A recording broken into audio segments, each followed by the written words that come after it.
All right, hold on. Okay. Let me get into character. Hold on a second. I need to warm up my vocal cords. Harder. Father. Okay.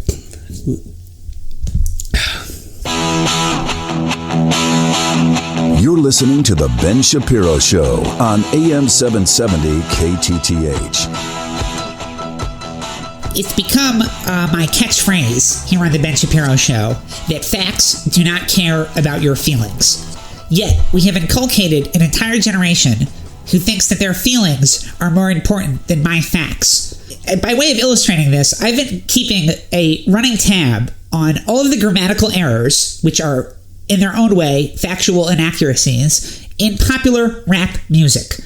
It's hardly English, and because it's the radio, you can't see that I'm using quotation marks around music, because it's not music. I want to discuss a latest song that someone sent me by an artist, again, in quotation marks, called Young Thug. Lovely name, lovely gentleman, Young Thug. I suppose his father is Old Thug, and his wife is Mrs. Thug. Once again, this is, one of these words that some people can say, that liberals can say, but I can't say myself. When I talk about thug culture, the liberals, and their hypocrisy, will get mad at me. But here are the lyrics to a song that is called Future Swag. I don't know what swag exists in the future. I don't even know what swag is. But the song is called Future Swag, and it goes like this. I fuck on your baby mama. I fuck on your baby mama. Bitch, let's fuck on your baby mama. Yo, I wanna fuck on your baby mama. The song opens and he says, quote, I F on your baby mama. I F on your baby mama. Let's F on your baby mama. Because I want to F your baby mama. Some head from your baby mama. I need some brain from your baby mama. So he's talking about effing someone's, the mother of someone's child, then effing them in a group of people, and then getting some sort of lobotomy for this person who is the mother of a baby. I fuck on your baby mama. I fuck on your baby mama. Bitch, let's fuck on your baby mama. Yo, I wanna fuck on your baby mama. He just simply lovely, completely ungrammatical, not even words, not a song. No, there's not even rhymes. Until he says, Lil Mama, she ready for war. She ready for dick in her ass and her throat. Little Mama, she wet for the faculty. Little Mama, she ready, she after me. This, folks, is what the twin poisons of anti-Semitism and multiculturalism have done to our culture and our society. This is what young thugs and old thugs are doing. And my good friend Andrew Breitbart, if he were still alive, he would say the only thing I hate more than racism is thug culture and young thug. I'm ready for war, and I'm going to F on the left on the Ben Shapiro Show. I F on the left on the Ben Shapiro Show. I F on the left on the Ben Shapiro Show. Young thug is not music. Rap is crap. Okay, I need to blow my nose now.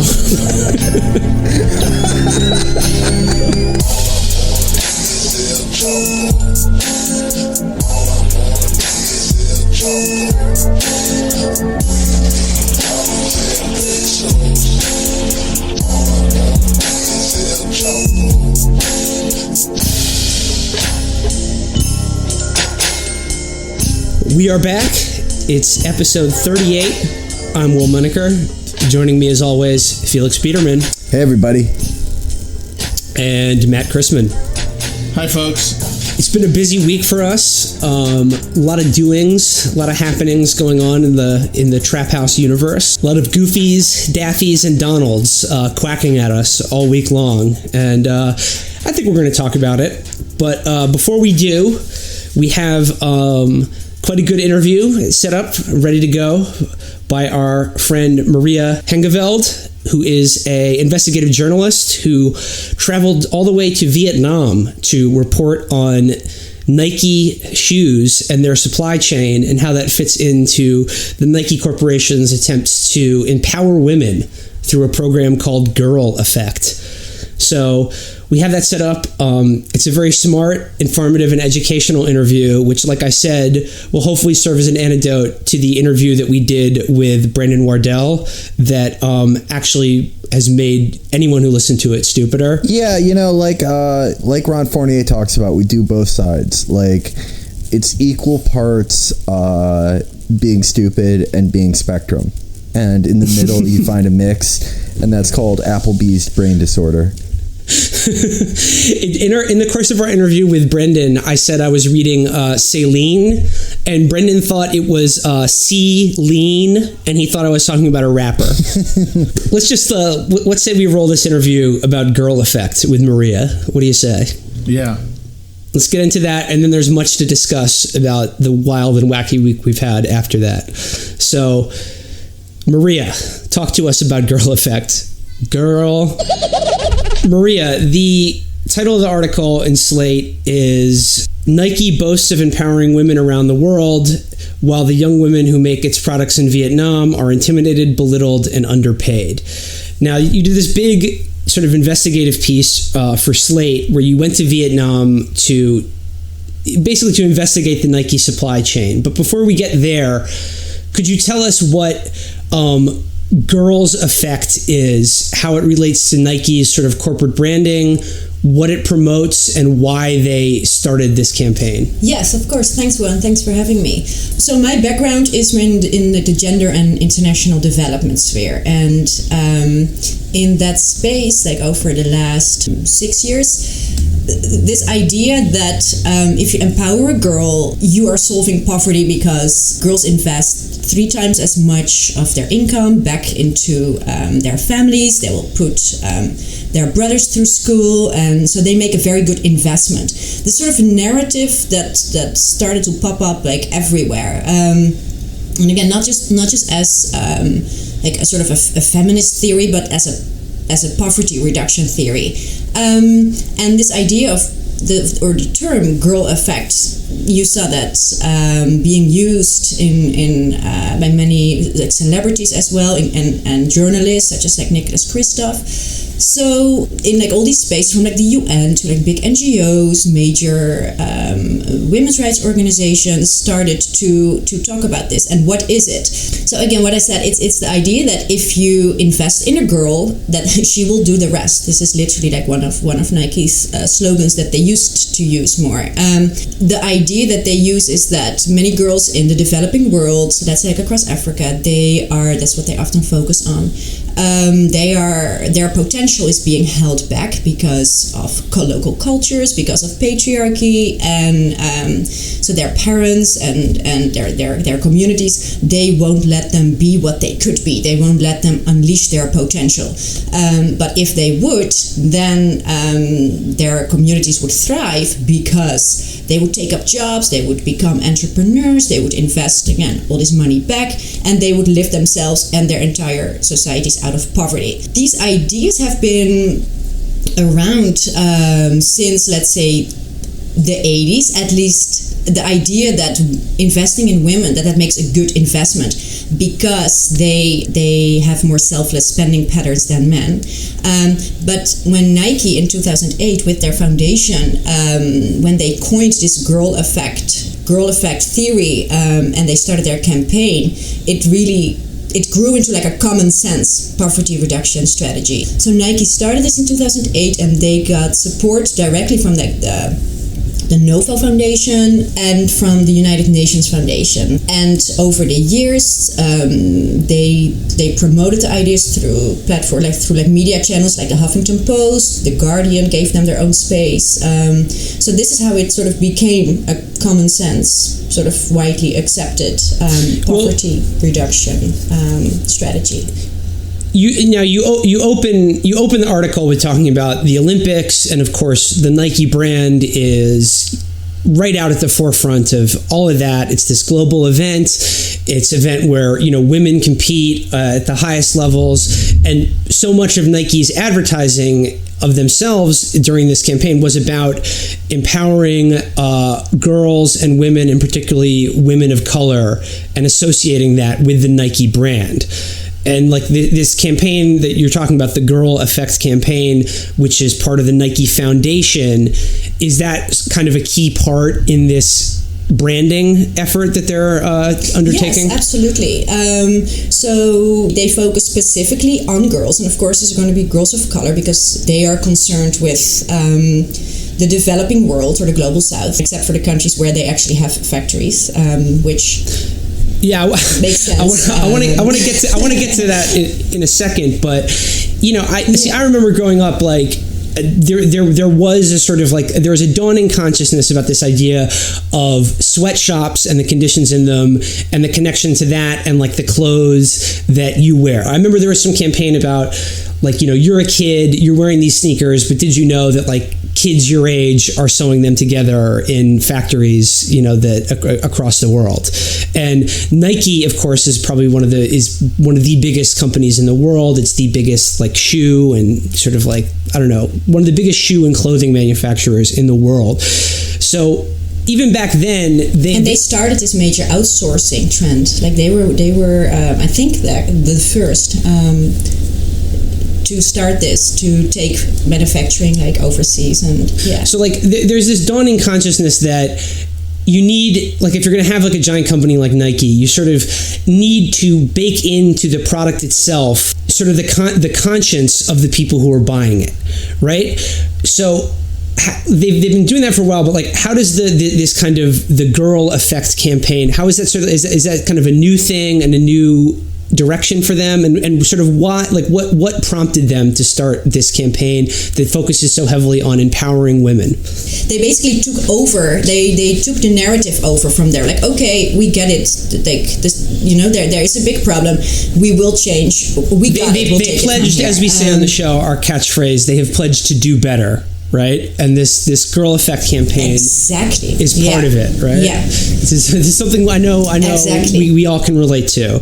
I mean, it's the best type of do better because it's what I mean when I say that I'll do better, which is do exactly the same shit but called something different. Yeah, do exactly the same shit, but like this is why it's such a good phrase. Do exactly the same shit, but sort of perform outwardly for other people contrition and demonstrate that like you get it, like that, I get it, but don't actually change your behavior. And this is where the investigative part of this piece comes in, because you traveled to Vietnam, and one of the things, this is incredible to me, in the Nike supply chain, and like the Nike and all of their subsidiary corporations, which include Converse and Hurley, they employ over 1 million people. And of that is a staggering number of workers. And of those 1 million people, a third of them are in the country of Vietnam. And of those workers, the vast majority of them are women, correct? Correct. Yeah, I think 80%. 80%? Yeah, like more or less 80, 81 percent are women. And you describe how there are, there are these huge factories and industrial parks outside, I think Ho Chi Minh City is the one that you talked about. And they are staffed mostly by women who migrate from rural areas in the sort of the rural areas looking for work and employment, and these are the people who make the majority of Nike products. Yes, exactly. Yeah.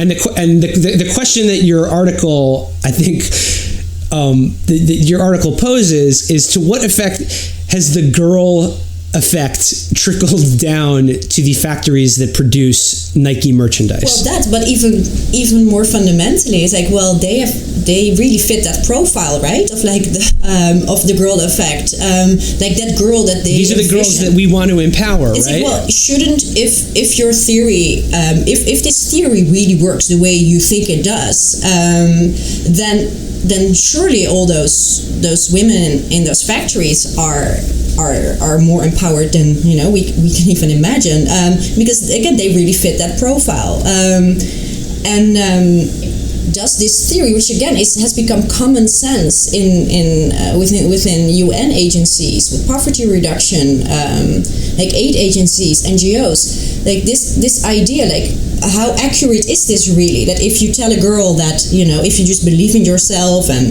if your societies tell them like you have unlimited potential, this is what will solve poverty. Well, what I found out is that without a living wage, that's quite hard to do.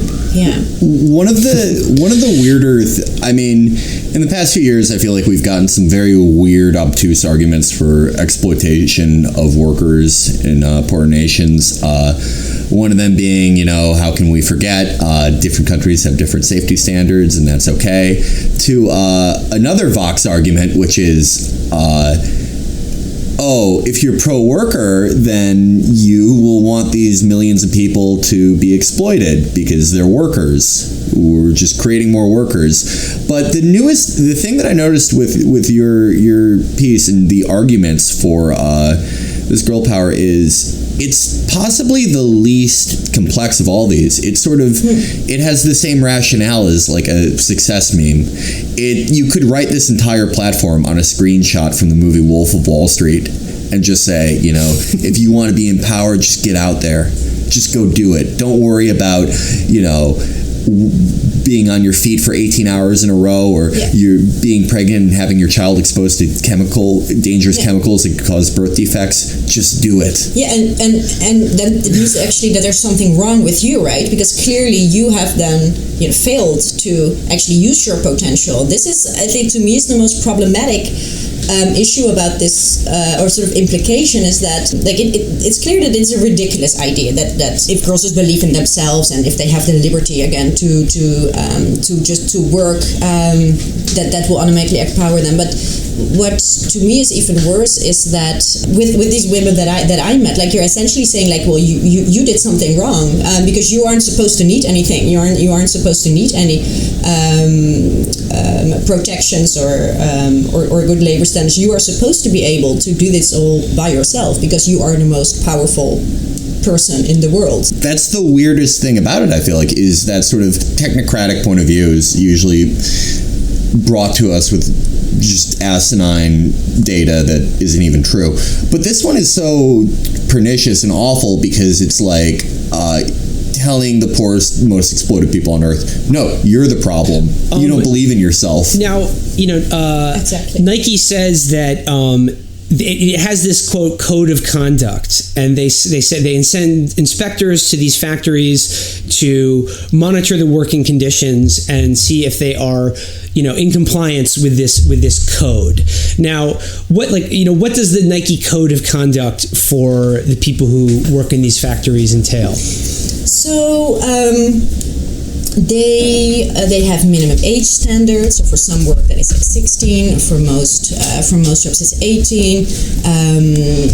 Harassment is forbidden. It's what? That's bullshit. We need to get these. I was gonna give my application. Now fuck it. We need to get these factories out of there for that reason alone. Well, Maria, at one point you spoke to one woman who is pregnant and still working all the time. He says if you're pregnant, your hours are cut back. You can work 7 hours a day, but the quotas remain the same. Yeah. So you still have to produce, so you're just working twice as hard in the less amount of time that you have. And that you spoke to, there was one woman who was pregnant and still working in the part of the manufacturing process that involves these glues. Yeah, that's the same when woman, you breathe actually. in a lot of the fumes of these glue. Yeah.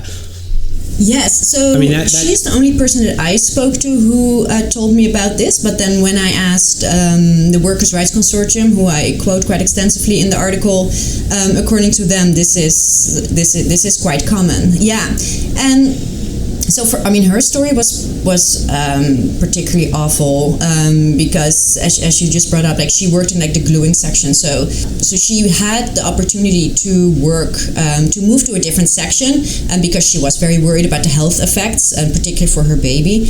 And she's like, everybody knows this is bad for you. So this was sort of like a comment, like she knew that she was risking the health of her baby.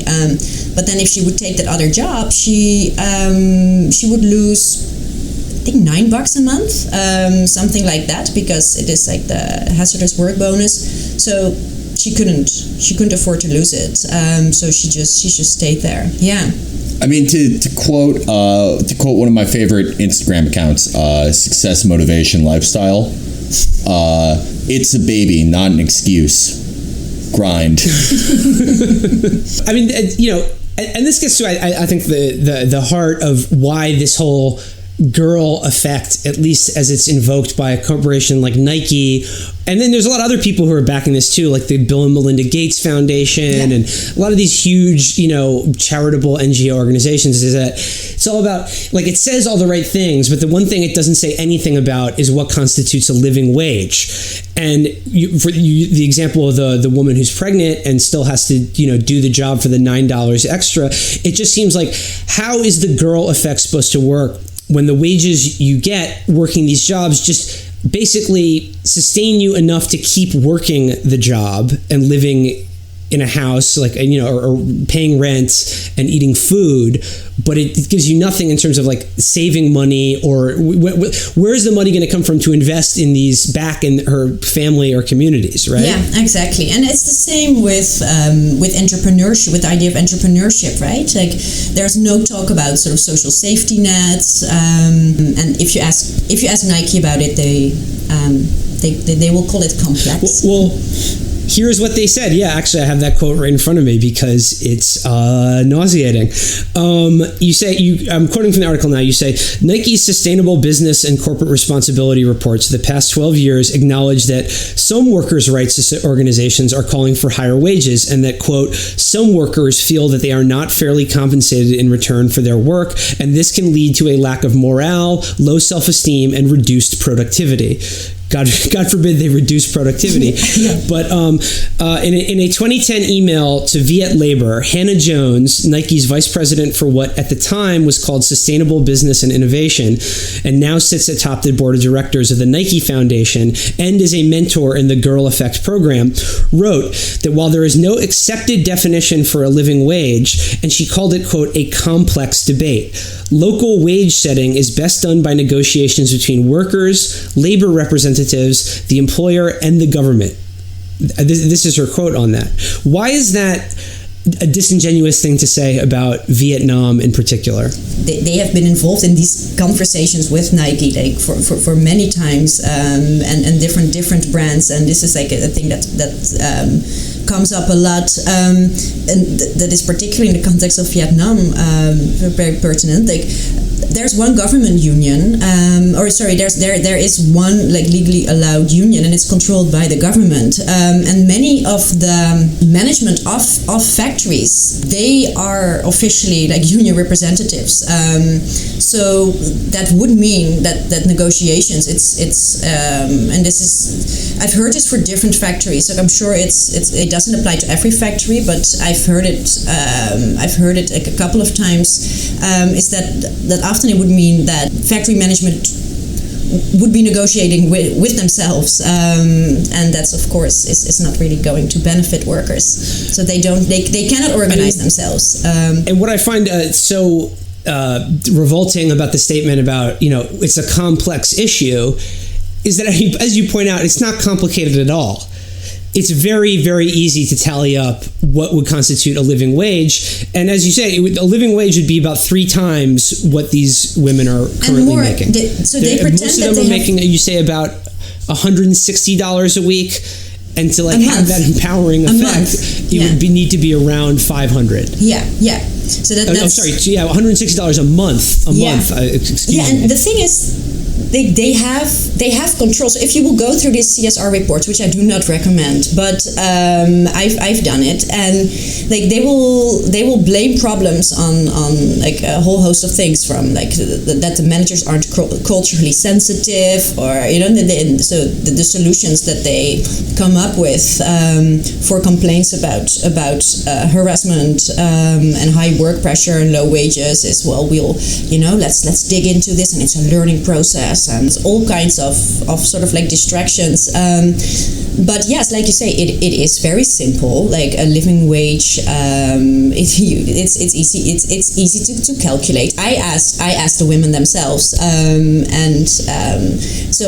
was surprised by how sort of consistent their answers were. Like the range that they said they would need, a living wage. I do have to say that there are different definitions for it, right? So for me, I asked them, so what would you need to, how much would you have to earn to raise 2 children and save a little bit of money for unexpected expenses, because this was a major concern for all of them. Is that when somebody gets sick, first of all they don't have time to go to like public hospitals, because they work between like 48 and 54 hours a week in these factories.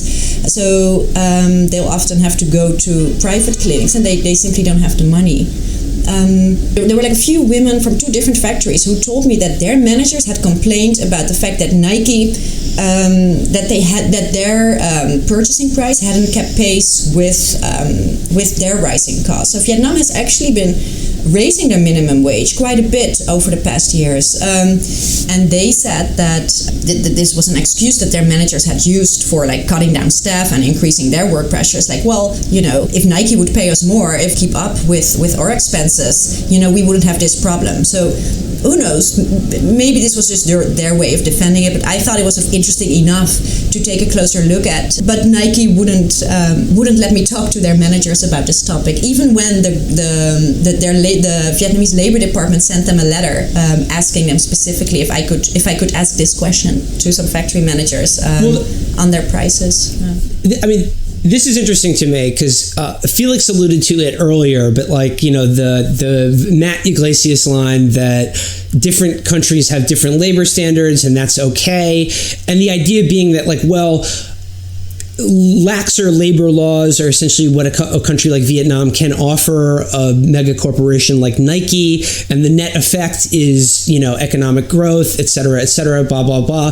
But to what extent is Nike not even following Vietnam's labor laws? Right. Are they adhering to them? No. Well, first they make it hard, right, for the government to even raise the wages higher, because what is it that they've always done? Why is this called a race to the bottom? Like, if their wages will go up too high, like they will go somewhere else. And so in that way, and this is what labor rights experts like in that region some of them also told me, it's like, well, they have so much power, like they make it pretty hard for the government to raise wages. But when it comes to like the harassment in these factories, there were different standards that were violated, that where Vietnam's labor law was indeed like violated. So one of the big things that I remember from the one of the things that really stuck out to me was when you talked about the 32-year-old woman. We've talked about her before in this interview, but the 32-year-old woman who was pregnant and working on this floor with just horrific chemicals and terrified that her child would be born with birth defects because there's no other option for her. So was that in violation of any Vietnamese labor laws? No, because she had the option, right? Like she had the option to go to that other department. But yes, no, it was a violation that her quotas went up during according to the law. Like the law dictates that her daily hours were reduced from 8 to 7. So the company adhered to that.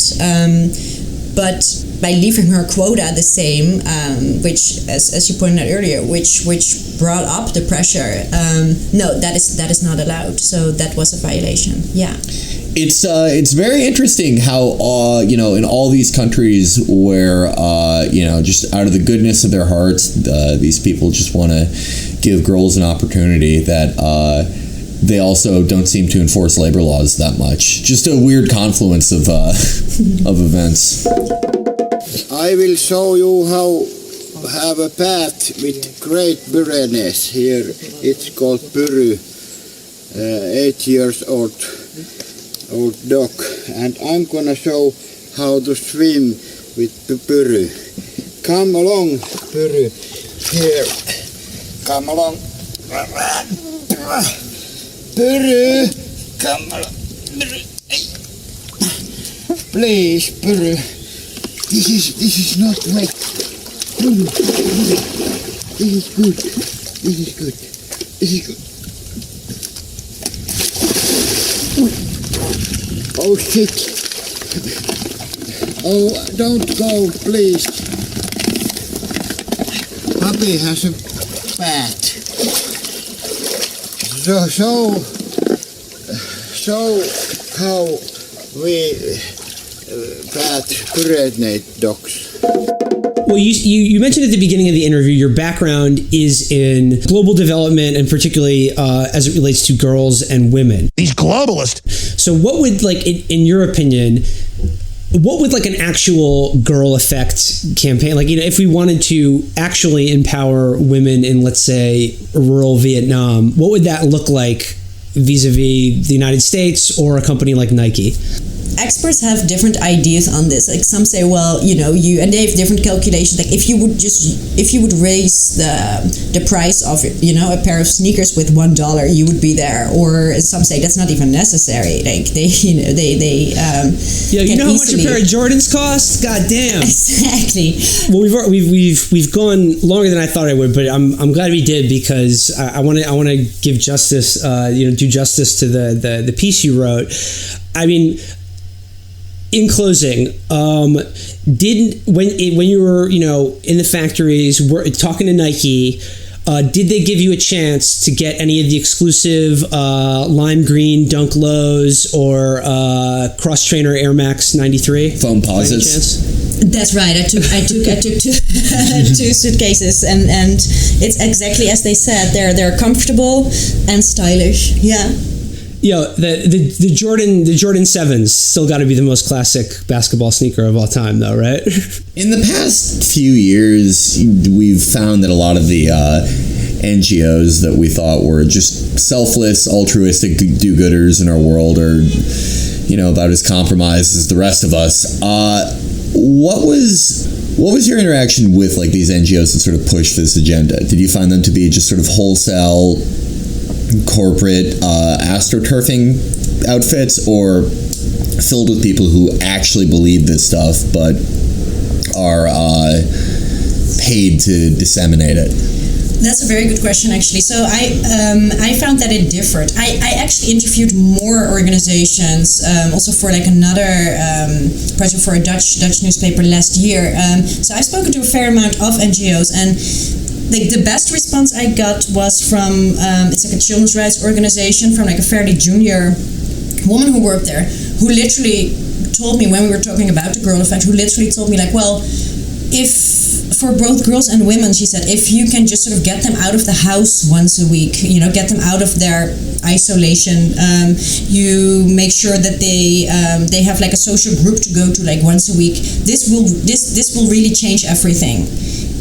And what she meant, I mean, I'm assuming is like this, because this was a girl effect project she was talking about, is that this is what will help them get out of poverty. So I would ask her, like how exactly does that work? And for me, and she didn't have an answer to that, but she was very well intended, and she actually literally told me, she's like, I only realize now that I can't say anything negative about Nike, and that is a problem. But you know, I'm part of like a bigger organization. Jesus. I have a boss above me. Holy shit. Oh, yes, God. but this is the best response. This is the most sort of genuine response I got. Like when I talked to like a larger women's rights organization, it's the International Center for Research of Women. They also work with Goldman Sachs. Like they evaluate their women's empowerment. I wrote another article. I've been interning at the International Center for Researching Women. I interned there. That's gonna replace the female body inspector T-shirt. But they didn't want to say anything about it, and they didn't know they would get questions about this. And when I reached out, I said, I would like to talk to you about the girl effect, and they were all very keen to do it. But the minute the Nike question came up, like how do you think this extends to the women in their factories? Like most of them would just say, like I can't comment on it. This is my area. It's not labor rights. Yeah. I feel like we have shills today and AstroTurf campaigns, they're lazier than ever. I feel like, if I was running an AstroTurf campaign or a PSYOP or, any number of those things, if someone asked me about the direct thing that I'm trying to cover up, I would have an answer prepared. And I think we need to outsource these shill jobs to places like Malaysia, Vietnam, etc., because these people just aren't cutting it anymore. But I also think, and I do really want to mention this, is that for many NGOs, like it is becoming very, very hard to just survive without either without corporate funding or without being at least positive towards the development narratives that these corporations are spreading. Like most funding comes from the private sector, and corporations have been taking up a larger role there. And again, it's more rhetoric than real. If you look at Goldman Sachs and Nike, if you read their materials, you think that they have resources for every girls NGO in the world. No, I've been through all their tax forms. They invest most of their stuff in either their own little programs or in like media campaigns to just spread their narrative. I mean, it's depressing, and it's hard to think of a way out of it. But as Felix mentioned, I can only hope that in about 3, 4, maybe 5 years' time, all of the jobs at Vox will be outsourced to Vietnamese teenagers. So to close out, I mean, this is the problem we seem to run into, or, the final talking point, the break this glass when you're getting beat in this argument, that people who believe this sort of shit throw at you is, well, what's the way out? How do we stop doing this? What's a better solution? So talking to the people you talk to and seeing what you saw over there, do you think there are, what do you see ameliorating this? Like, do you think there could be labor movements in these countries? Do you think it would be pressure on these companies to adhere to better standards, or a combination of these things? Well, of course, if you're going to keep rewarding a country like Vietnam with like a third of your produce, like Nike does, that's not really an incentive to any to any country to go far beyond it. I think it's on the Dominican Republic. There's it's supposed to be like the only, no, it's not a good sweatshop. It's like the responsible like apparel factory that like pays their workers living wages, which in that context is also like 3 times as much. The workers, like they have their own like union. They have independent inspectors, and that's sort of like a model of how it could be. Like it shows that like it can be done. Like you don't need like a sweatshop model, but of course it's harder for them to compete with with others who are can have practices like such as Nike. The weird thing about all of this is, so their argument is that you sort of need this brutal spur of development in these countries, like that they're doing this to help these places, but you kind of think that, well, if they're successful, they're just going to leave those countries and go to the next place, and they'll just be on an unending campaign of moving their factories to worse and worse places until they race to the bottom.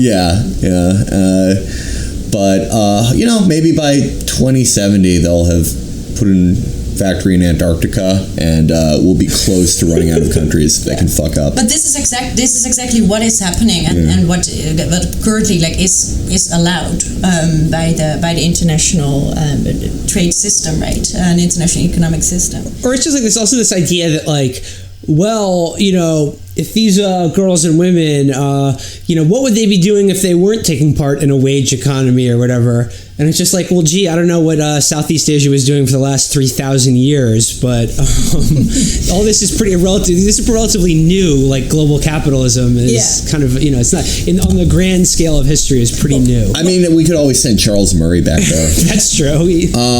So to close out, Maria, thank you so much. We're going to put the link up to the article in the episode description. Thank you. But in respect of our friend Ron Fournier, all on the count of 3, let's say it. 1, 2, 3. Both sides do it. Just do it. Both sides just do it. Hell yeah. Just do it. Both. Love that factory. Maria, thanks again for talking to us and for writing the article. Thank you so much. Brendan has already edited out the part where I called Vietnam China Junior. We are back.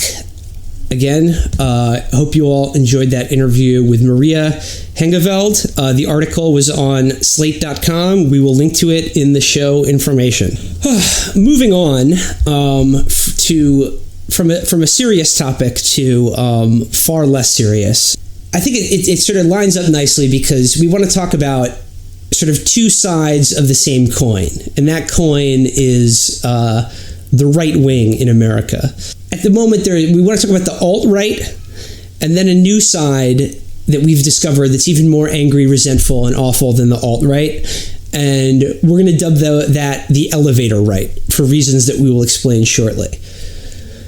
I guess, like, by way of introducing what I want to talk about the alt-right, I want to give sort of a preface, because I feel like a little bit bashful talking about this, because I always worry that when you bring them up and talk about it, like it's elevating their importance or stature in some way, and like I want to avoid the trap of talking about them like they are, the cutting edge of the Fourth Reich in America, because they definitely aren't. I'm just interested in them because I think they're the only really funny character left in the election. I know we've talked before about how the election got depressing as soon as the candidates were locked in, but I don't know, the alt-right thing continues to be amusing for me for a couple reasons that I hope we can discuss. I don't know, how do you guys feel about it? I don't know. I've said my thoughts on the alt-right before. It's not the huge moral panic and new thing that people make it out to be, where 40-year-old journalists writing articles about getting pictures of ovens and shit. I mean, this is just the internet that I've seen forever. Like, if you played Counter-Strike or Unreal Tournament, like, yeah, this is what people do online. I don't think it's either a viable political movement nor some grave moral panic. Well, they're all the kids who have spent years online trolling each other into prodromal schizophrenia, who, thanks to this election, have a chance to sort of export their trolling into the wider political discourse. And because the people who they're interacting with are, for the most part, coddled diaper babies from the Beltway who aren't used to that kind of thing, they really are acting like they're, uncovering a fucking Dachau or something, when you're really talking about a bunch of sad 15-year-olds. Well, that's the thing. I mean, I really question how many of them are actually old enough to vote at this point. I mean, maybe half, and that's probably being generous. I mean, here's the divide I see in the alt-right. It's like a bunch of 15-year-olds who are named fucking triggering Trump, and their bios are like shitlord, shit poster, make America great, blah, blah, blah, blah. And it's like, they're like sending frogs to Michael Barbaro and Ben Howe, which, like, I don't care if you, like, that's funny if you do that. And then the people who are older, who are legally old to vote, those are the guys who are named, like, Saxon Wrath and, like, the return of masculinity. And they're the guys who make YouTube videos that get, like, 72 views. And they're like, why Lena Dunham is a rapist or something. And they're like, YouTube is censoring me because they're hiding all the views. Well, enough of our speculation on who and what the alt-right is and means. Let's dive into, let's go to the horse's mouth themselves. There are I picked out two articles that I think encapsulate this phenomenon very accurately. And now the first one is an article that was run in the Jewish Daily Forward this past week, the title of which is "I'm a Jew and I'm a member of the alt-right." This is an article by a guy named Joshua Seidel. Did I just blow your mind? And he's writing in the most famous American Jewish newspaper about why he, a Jewish American, associates himself with a movement whose sort of primary association is with neo-Nazis, basically, or they're sort of wannabe neo-Nazis, I guess is how I would describe them. But let's hear what Joshua has to say about this. I'm reading from his article now. He says, "I enjoy the nasty talk in the alt-right. I enjoy spending rhetorical time with people who might otherwise hate me. The alt-right has energy, it has vitality, it's something new and creative. It's honest and forthright."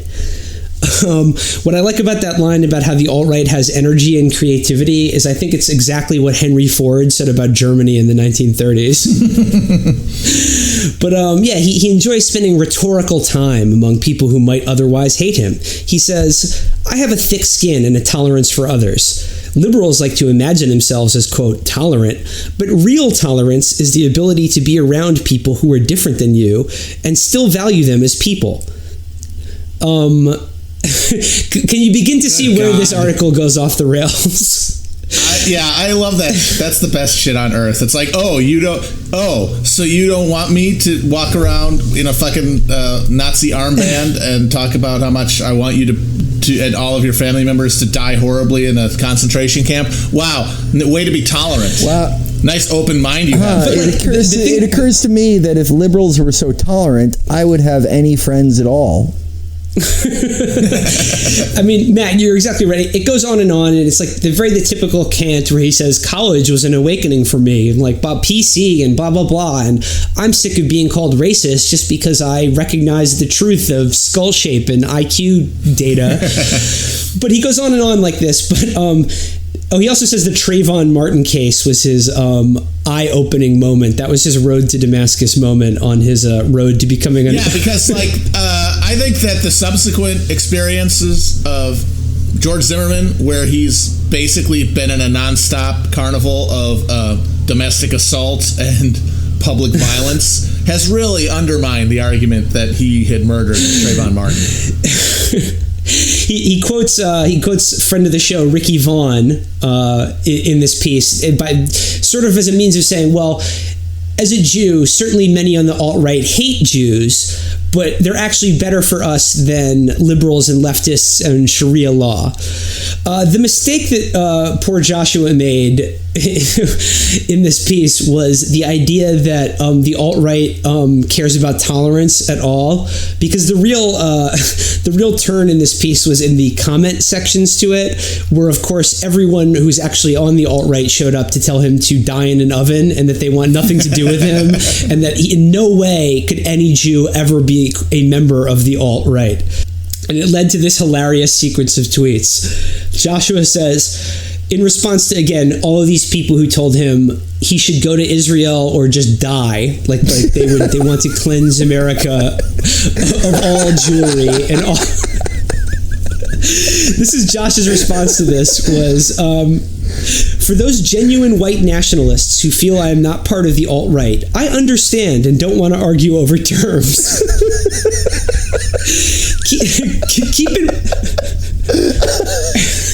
He continues, he says, keep in mind that the, quote, term member on the Jewish Daily Forward article wasn't chosen by me. I would have said supporter. So from here on in... Oh my God. So from here on in, I will no longer call myself alt-right as in the same way you are. I am a right-wing Jew who agrees with most of what you say. It's so funny that he is attaching himself Remora-like to the alt-right, because this dude is the biggest fucking cock I've ever he's heard such of. a fucking pussy. This guy makes Jeb Bush look like Dan Bilzerian. This is the most cocked man on earth. Not only that, he's like what like alt-right people are like, I saw somebody in a headscarf today, and he's like, first of all, what the fuck? Second of all, are you all right? DM me if you need anything. Well, this is what I love about this, is that the alt-right has moved into their ally phase. So now they have allies who are like, I am here to listen and amplify the voices of white nationalists. He's the worst. He is fucking eternally wandering Joshua. Go fuck yourself. What a fucking cock. I'm sorry. It's just I really like talking about IQ and the bell curve. Just please let me do that, please, if you don't mind. Just please, no talk about the ovens today. Can we just focus on the blacks for a minute, please? Heinrich Himmler. I agree with you that 6 million is a high number, but I'm just trying to support you guys. The next article I want to talk about is something that ran in the Daily Caller this week. It's an opinion piece, the title of which was, "Who is Pepe, really?" And this is by a guy who writes under the name Henry Dampier. which I hope. Oh, that fucking. Is that Arthur? Which I hope for his sake is a pseudonym. I was saying that's Arthur Chu's pen name. Arthur Henry Damper. He's probably named after some antebellum slavery apologist who died of like 6 types of syphilis. No, he's one of these guys who he's one of these pricks who their avatar is like an oil painting of a man with like a powdered wig scowling. Yeah, sorry. His Twitter bio here says, "For hierarchy, against equality. Editor at editor at Social Matter, fellow at Hestia Society," whatever the fuck that is. Probably that sounds like a real thing. Yeah, it sounds like a very real thing. They have a mailbox. Yeah, I study at the Institute for Thracian Return. It's in the strip mall. Well, I'm actually on the Hestia Society website right now. And it's basically a fucking blog. Yeah. Do you think they have a sex room like another blog we know, Talking Points Memo? Like there's a Hestia Society fuck room. Okay, Henry Dampier writes, with Hillary Clinton's speech accusing Donald Trump of associating with the alternative right on Thursday, the commentariat has worked itself into a foam over what it all means. Who is Pepe? Are memes real?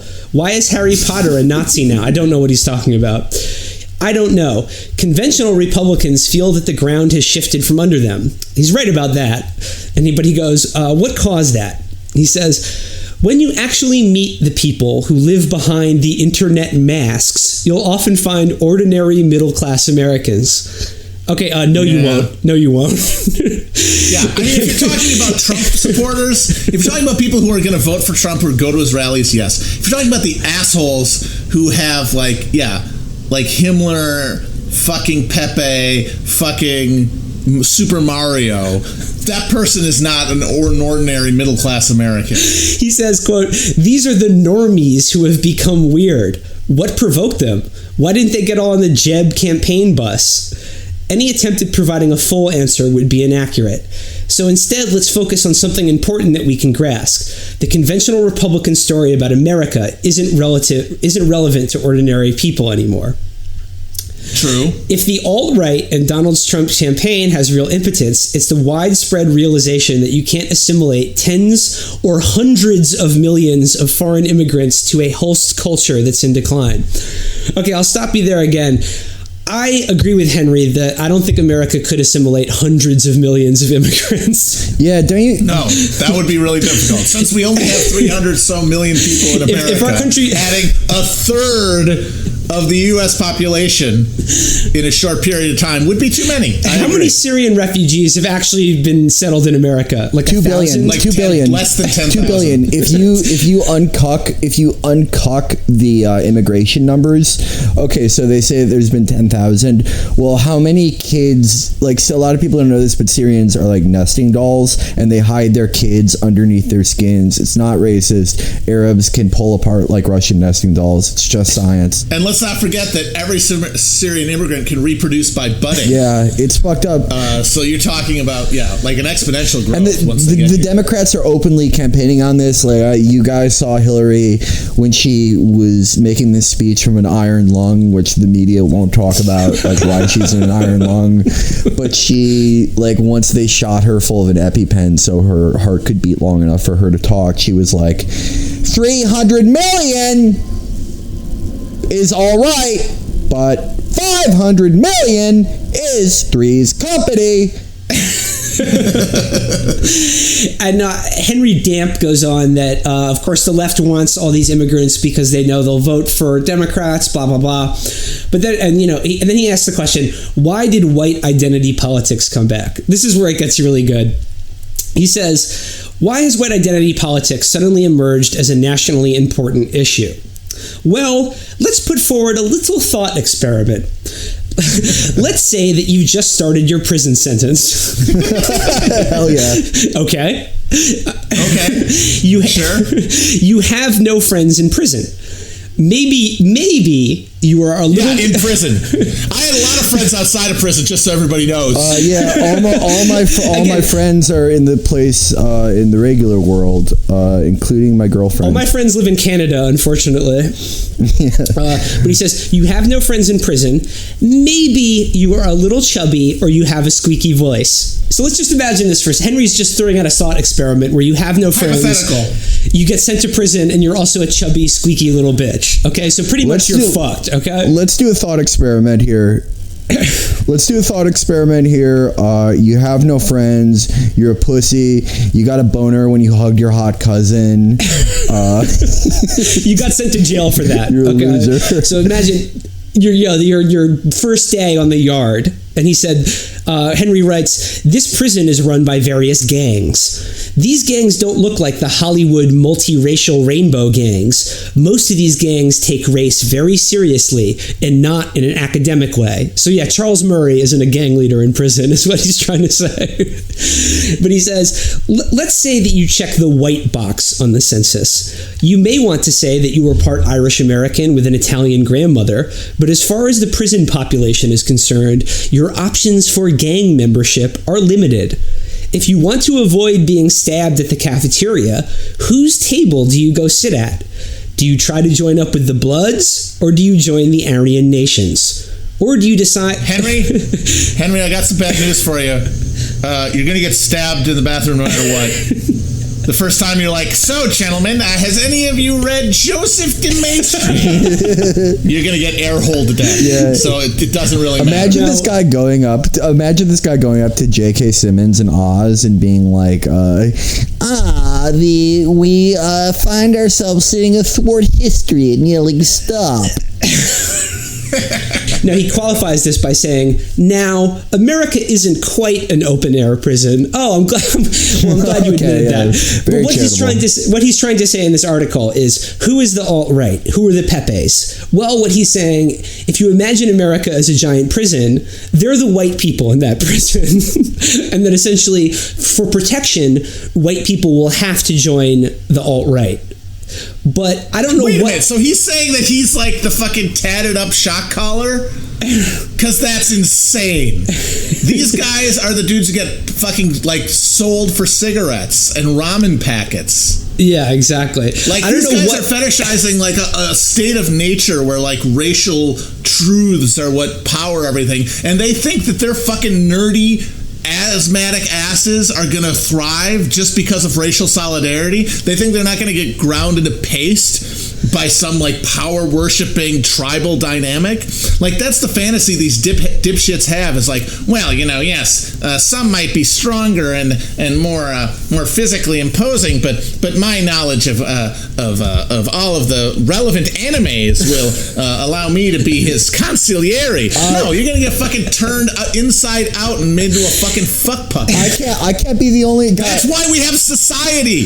That's why you're able to go online and do your fucking Pepe bullshit. It's because we've all decided we're not going to do that. And the thing that you're so horrified by, this multiracial, experiment in shitty democracy or whatever you want to call it, that's the only reason that you are not a fucking fuck toy for some gang leader or something. Guys. And you're going to pine for that. You're going to pine for a reality that would see you just destroyed instantly for being too weak to compete. I can't be the only one who thinks that if 10,000 14-year-olds with asthma and clinical depression got together, that they could form a gang that would defend the white race and dominate all the other gangs. Like the white dudes in prison who are like AB members, I don't think they think of like regular bitch-made white people as white. Like, I really don't think they would let you join their gang. Imagine that conversation. Imagine that conversation. Like, yeah, so how did you get into the Aryan Brotherhood? Well, I started out posting on /poll. And I joined Twitter. But no, Matt, you get to exactly the right point. Henry Damp's bio says that he's for hierarchy and against equality. I will posit that any of these fucking dorks, if you were to put them in charge of society and give them absolute authority to sort of re-engineer the hierarchy of American society to their exact specifications, they would still end up on the bottom of it. Yeah. Exactly, like some fucking thick-necked mongoloid, like that tatted psycho screaming at people in that Trump video from Arizona. Yeah. They just like fucking rip their heads off and just be like, I'm in charge now. And then they would wipe their ass with all of the pages of all of the neo-reactionary texts that they have compiled that they were going to like use as inspiration for the new society. Sorry, one last thing. Actually, I did check out Henry Damp's blog, and he wrote an article following up on this. I just want to quote his last line. He says, "People both accused me of being a Nazi and being insufficiently respectful of Hitler's record in the same timeline. That's sort of to be expected when you try to be a neutral arbiter when neither side wants arbitration." Holy shit! So if he's the Ron Fournier of the Fourth Reich. Yeah, dude. If Arthur Chu, that we just read from Arthur Chu, this is Ron. He's like he's talking about the Applebee's Third Reich. And no, he did love say that white boy. He's like, I just want to sit down at the table with the AB and have a beer with them. I just want to sit down and have some Pruno. And then hopefully they will not hollow me out. No, his idea of what jail is like, he must have just watched The Night Of. I don't know if you've been watching that show, but when that kid goes to jail, Michael K. Williams is like, I'm taking you under my wing, kid, because you're smart and have read books. And like you're interesting to me, so I want to be friends with you. It's like, sorry, that's not how prison works. No, not at all. Not at all. Yeah, there's going to be a lot of gaping sacks and O-rings if this goes down.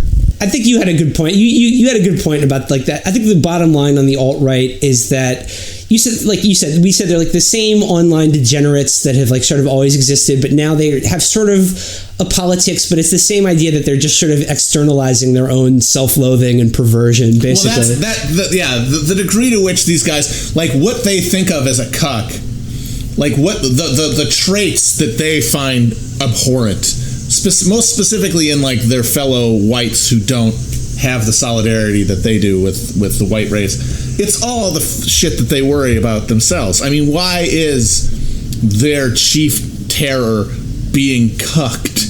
You know, why is that the worst thing that could happen? Like, because they are absolutely certain in their deep heart that they couldn't fucking satisfy a woman if they had a goddamn dick transplant. Yeah, and I think this is why they have no chance of doing it, and so they're terrified of their own inadequacy. Or like when they sort of like intone darkly about like white demographic decline is because they know, again, in their heart of hearts, that they're never going to have children.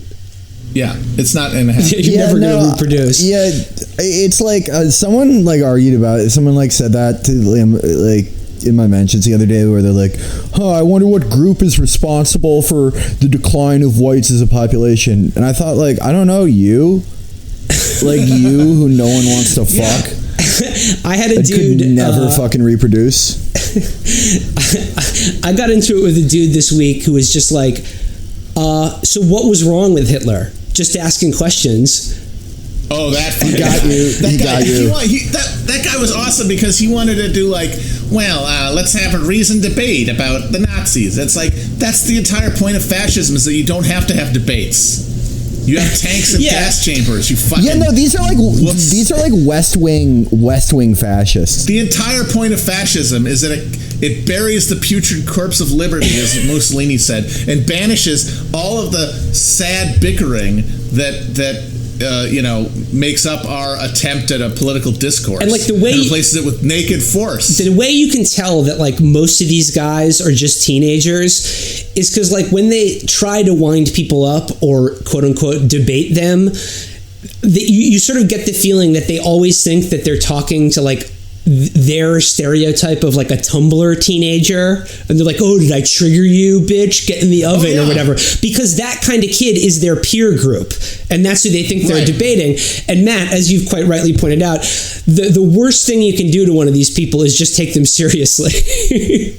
Yeah. And the thing is, like, they hate these Tumblr teens, but those are the only people who freak out about their like incredibly lame, super stale attempts at being shocking. Yeah, it's like the Milo thing, you know. Well, that and media members. Yeah, well, exactly. That's the other thing, is that they can do this to lanyards, and lanyards will freak out because they think of Twitter as like their workplace, and a guy coming in saying "fuck you, go to the ovens" is like somebody coming into their break room and saying it to them, and they have the same reaction. Yeah. But for people who are used to being on the internet and are on there for their own enjoyment, like they've seen that shit like 5 minutes after they logged on the first time. It doesn't mean anything to them. The only people are those media people, and then these like incredibly fragile Tumblr teens who have about the same level of tea as these fucking people do, and it's just like a flip of the coin that they turned out that way instead of as Tumblr teens. And so that anxiety, it's like the thing they need them to react so that they can feel like they're having an effect, and they're also super terrified of being like that because they know they're peers, they're the demographic peers. So basically, I think this is why nobody should really fear the alt-right, because like these people are not brown shirts, you know? No, it's like the two reasons we don't have to worry too much is because there's broadly two types of Trump supporter. There's the guys who actually are in the streets, the ones who go to the rallies, the ones who vote, and as we've discussed, they're about 70 years old. Fat. They're old and they're fat. And they need the jazzy scooter to get across town. Yeah, and the they're other all ones are Herman these Goering. frail 12-year-olds. That is not how you create a stormtrooper. Neither way. You need, like, the guys who created the SA were like young, basically incredibly battle-scarred World War I veterans. And these guys are all like on the wrong end, either end of the demographic curve to be any kind of threat to anybody. You don't create an SA with 10 million Herman Goerings, like who are the only people in the streets. So, that's the alt-right. But the other thing that we discovered this week is that us three personally, are as bad as them, and that's what I want. We're pretty bad. We're sorry, guys. That's what I want to talk about now, because we are basically morally on par with the type of people who think the Holocaust either didn't happen or did happen and was extremely good. And this all got started because of elevators. What do we go back to? It's Doesn't trains it and always start with elevators? Trains and elevators, folks. Where do we begin with this one? This started earlier this week when our producer, Brendan, just put out a call. He said, will somebody pay me to write an article about the phenomenon of conservative snack men getting trapped in elevators and trains? Now, he's referring to something that we've referenced on the show before, about the penchant for a certain type of conservative to literally find themselves trapped in elevators and then tweet about it. It happened most famously to Sonny Bunch. He got trapped in an elevator at Home Depot and had to be rescued by the fire department. And in my personal favorite, John Podhoretz got trapped on the monorail at Disney World. Unbelievable, unprecedented. That is like high level. Possibly one of the funniest things. Do you think one of the best examples of oafery of all time? Do you think when they got him out, they like mistook him for a Berenstain Bear and they were like, "Get back to work"? No, it's one of the country bears. Right now. They thought one of the animatronic country bears had gotten loose. They're like, that's all they right, stopped good, the train. you didn't take off you should take off the hat. Good. You get double Stay in overtime for character, this. John. You can't traumatize these kids. Keep blowing into that a jug with triple X on it. Do you think that John Podhoretz is like an operator and has like a goldfish and like Oreos sewed into the inside of his coat pockets for like times he gets trapped? He's like, I could get trapped at any moment. Well, I'm thinking like just leaving like a trail of treats. And then just leading him into an elevator shaft, having to just walk into an empty elevator shaft. Yeah, you could take care. You could take out like half of the useless nepotism cases at right-wing welfare media organizations with that very strategy. But yeah, dude, Trump could have wiped out Never Trump by just like inviting them all to a meeting on an elevator in Trump Tower. But that's the important point, is that this specific type of person is all the Never Trumps, right? These are all the Never Trump conservatives. Yeah. And I think they should be called elevators. You know, because we're the alt left now, and like, you know, the alt right, they have their own slang, cuck. But like, let's have our own. Let's just call them elevator boys. So the good news is that I think Brendan, someone is going to pay him to write this article, like, you know, Fusion or the Daily Thought Catalog or something like that. But in any case, he tweeted something along the lines of like, if you hold opinion A, chances are this has also happened to you. Or like, tweet A is indicative of tweet B, and tweet A was Sonny Bunch going, God, wouldn't it have been great if the GOP had nominated someone who was serious about border security who could get elected? Oh, well. And then tweet B was Sonny going, spending Saturday in the elevator at Home Depot. Please send help. Why was Sonny even at Home Depot? He doesn't know how to fix anything. I mean, I know that Home Depot like keeps snacks near the front. But it's like, you could have just like, he could have just gone to like fucking Walgreens and gotten snacks. He was trying to get an extra large toilet seat. Oh, he was at that Home Depot that has cheesesteaks. Yeah, he was in Philadelphia. So one of Sonny's colleagues at the Free Beacon caught on to this and replied to Brendan with, oh, real funny when a liberal hears immigration and the first thing they think of is Home Depot. You know, real tolerant, buddy. And Brendan had to inform him that the joke was in fact not about picking up day laborers at Home Depot, but Sonny being trapped in Home Depot. And he's like, oh, wow, yeah, so I'm supposed to know that? Okay, cool. And then something beautiful happened. Because yes, gorgeous. In this thread, some brilliant person who follows us, I forget who you are, but if you're out there, thank you so much, did a tweet search and found that this guy, whose name is like FBI Bill or something, literally tweeted that he too had been trapped in an elevator. Yeah, he was like stuck in the wait, I skipped the best part. His FBI Bill McMorris's tweet was trapped in an elevator again. So this is a repeat occurrence. Have you, like, first of all, I've never been trapped in an elevator. Never. I've never even heard of anyone that happening to anyone. That's never happened. I have an elevator in my building. I'm in an elevator every single day, and I've never been trapped in an elevator. I've been using elevators my entire life. I've never been caught in one. Yeah. But apparently, if you write for the Free Beacon, this is a regular occurrence for you. Yeah, if you've ever lamented about hookup culture, that elevator is going to be failing you at least 20% of the times you try it. I don't know why it is. It's just there are some things that science can't explain because they're too beautiful and they're part of the wonders of life. Did you guys also? I did look into F. Bill McMorris, and he's a guy who looks like he extremely identifies with Marco Rubio. Like, that's how I would describe him. Like, he feels a kinship with Marco, like on a deep level. That's kind of how I describe him. But I was just gonna say, he's another one of these dorks that has photos of his kids in his Twitter avi, like human shields to like, no, don't own me. Look at my beautiful kids. Yeah, I mean, to quote Golda Meir, the worst thing these people do is make us own their kids. But Bill McMorris has like a very classic conservative look, which is ham-faced pussy who looks terrified and on the verge of tears at all times. Just Google Bill McMorris and see if he doesn't look like he's about to cry in every fucking picture. In any case, we had a lot of fun. Again, merely just joking about the fact that they've been caught in elevators before, and that he blundered into like this. He just walked into this beautifully. So we spent, a couple hours laughing about that. A good time was had by all. Something happened around the water cooler of the Free Beacon, or in one of the Slacks they're in, or in an elevator. Or just in while they were all waiting to get rescued by the fire department. Something happened, and they let all their friends in on the fact that we are exactly as bad as the people who send them frog and oven images all day long, because we sent them photos of elevators and trains.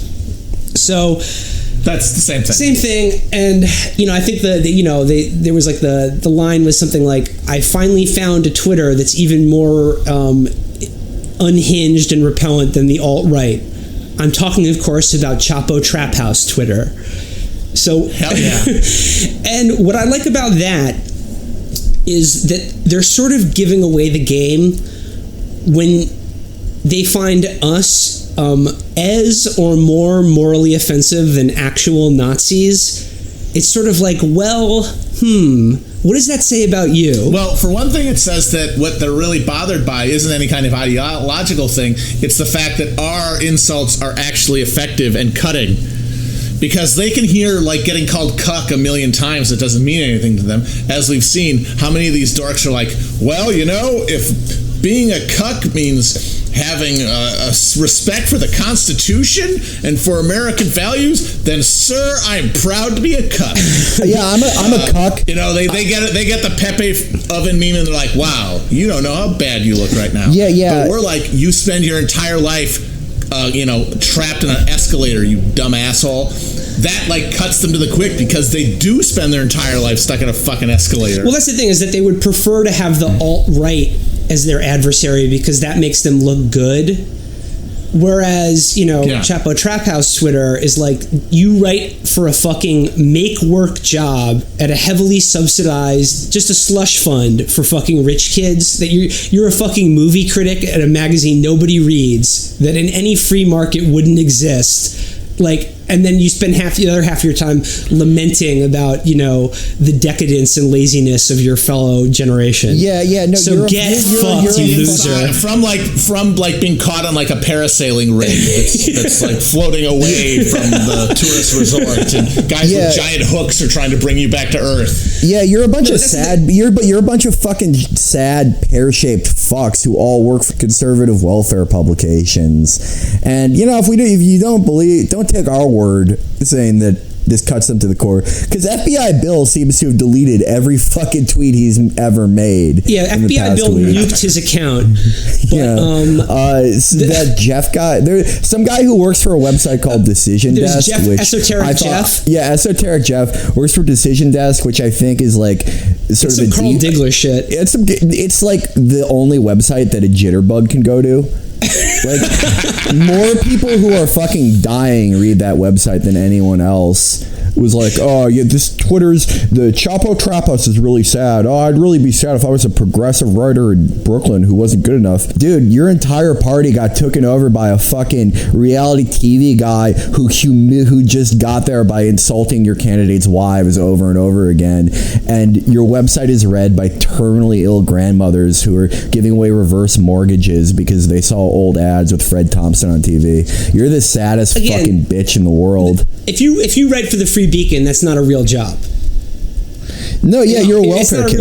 Like, and you don't actually need it. You don't actually need it. You could be an actuary or something. You are like Sheldon Adelson. You're sucking from his fucking glorious, huge, hair-covered teeth because you have no pride and you have no skills. And the only thing you can do is just write fucking breathless 5,000-word unreadable bullshit about how much teenagers having sex scares you. These guys are exactly like Kahina and all the insane communists who hate us, in that they basically don't understand humor. It's like, hey guys, little breakup in the action. Will he was actually doing the show from an elevator that was in a double-decker train, and both the train got caught in a tunnel and Will was caught in an elevator, so due to technical difficulties, he's not going to be here for the conclusion of the show, but we're going to keep going. Our thoughts and prayers go out to him. But, so basically what we want to say are, what we've been saying about the elevator, right?